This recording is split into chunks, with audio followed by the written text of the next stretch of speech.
Cockroach जनता पार्टीने दिल्लीचं मैदान जिंकलं. मोदींना 12 वर्षात पहिला झटका बसला. या करोडो झुरळांनी मोदींची खुर्ची गदागदा हलवली.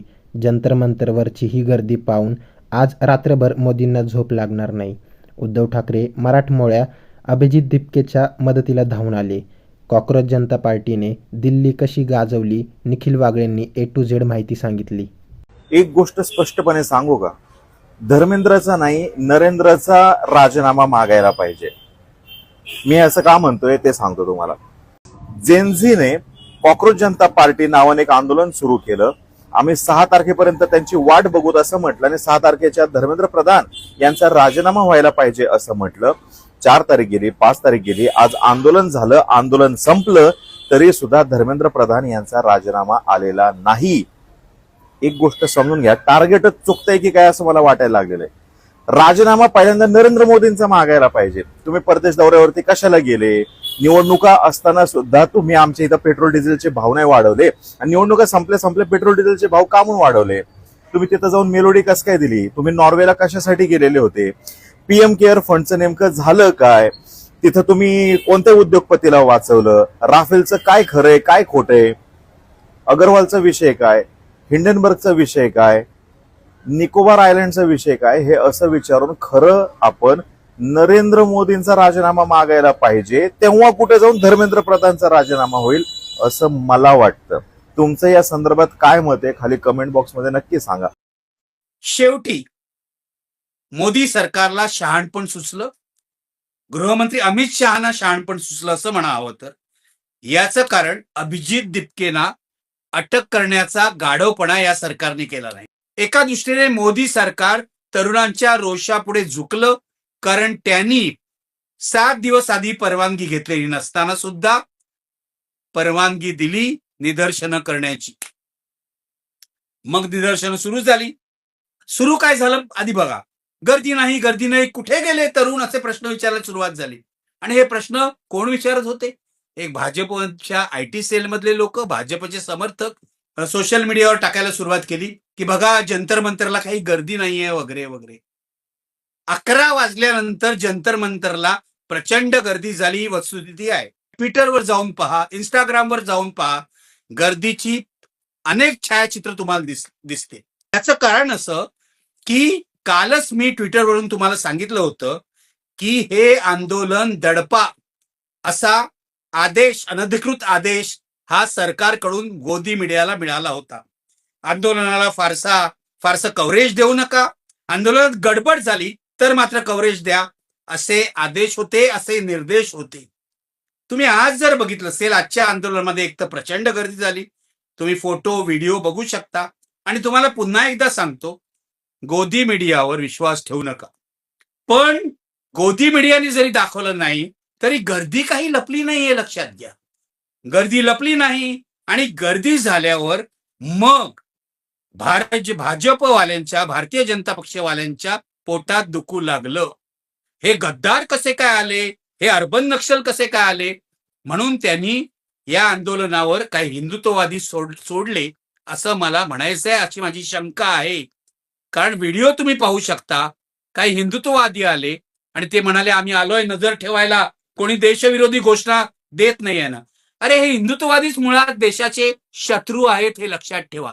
देशाचे दुश्मन. तर हे देशाचे दुश्मन आले आणि तिथल्या तरुणांनी, जे तरुण जमले होते, धर्मेंद्र प्रधान शिक्षण मंत्री यांचा राजीनामा मागण्यासाठी, त्यांनी त्यांना पळवून लावलं, अक्षरशः पळवून लावलं.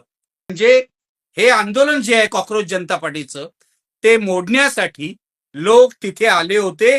त्याचा व्हिडिओ उपलब्ध होता.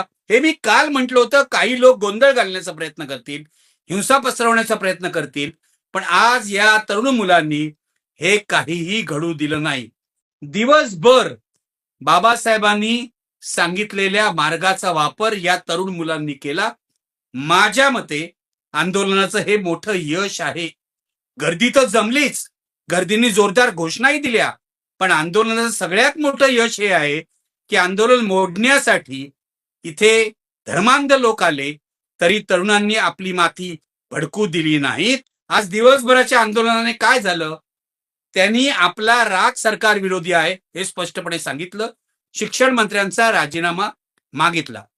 शिक्षण मंत्र्यांचा राजीनामा ताबडतोबीने होईल असं मलाही वाटलं नव्हतं, तुम्हालाही वाटलं नव्हतं. सगळ्यांना माहिती आहे नरेंद्र मोदी हे अत्यंत निबर कातडीचे आहेत. गेंड्याच्या कातडीचे हा शब्द मी वापरत नाही, कारण मला उगाच गेंड्यावर अन्याय करायचा नाही. अत्यंत निबर कातडीचे आहेत आणि ते अशा प्रकारे आपल्या मंत्र्याचा राजीनामा घेणार नाहीत.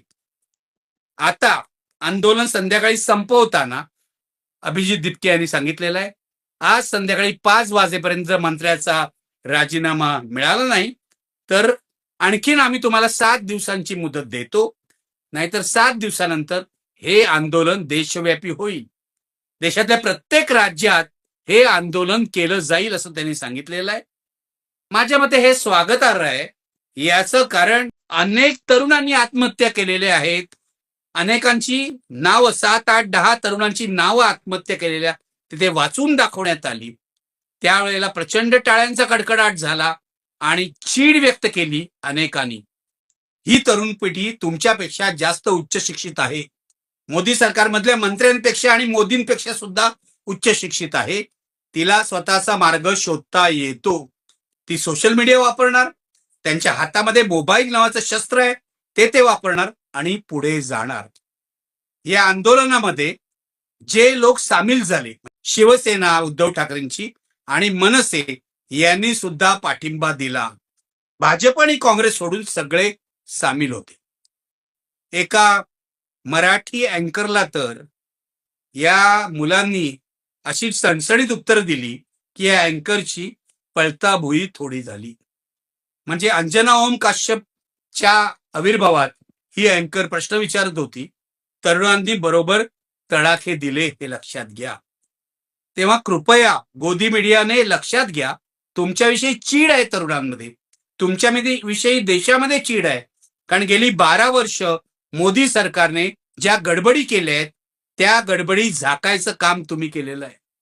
तेव्हा जर एखाद्या गोदी मीडियाच्या अँकरला तरुणांनी तिथून हुसकावून लावलं असेल तर मला त्यात काही आश्चर्य वाटत नाही. हा जसा सरकारला इशारा आहे तसा मीडिया कर्मींना सुद्धा इशारा आहे, पत्रकारांना सुद्धा इशारा आहे, हे लक्षात घ्या. माझं इतकंच म्हणणं आहे की या मुलांना संधी द्या. ही मुलं यशस्वी होतात, सरकार घालवतात, मंत्र्यांचा राजीनामा घेतात, काय करतात आपल्याला काही माहित नाहीये. आजचा पहिला कार्यक्रम 100% यशस्वी झालाय, हे माझा शब्द आहे.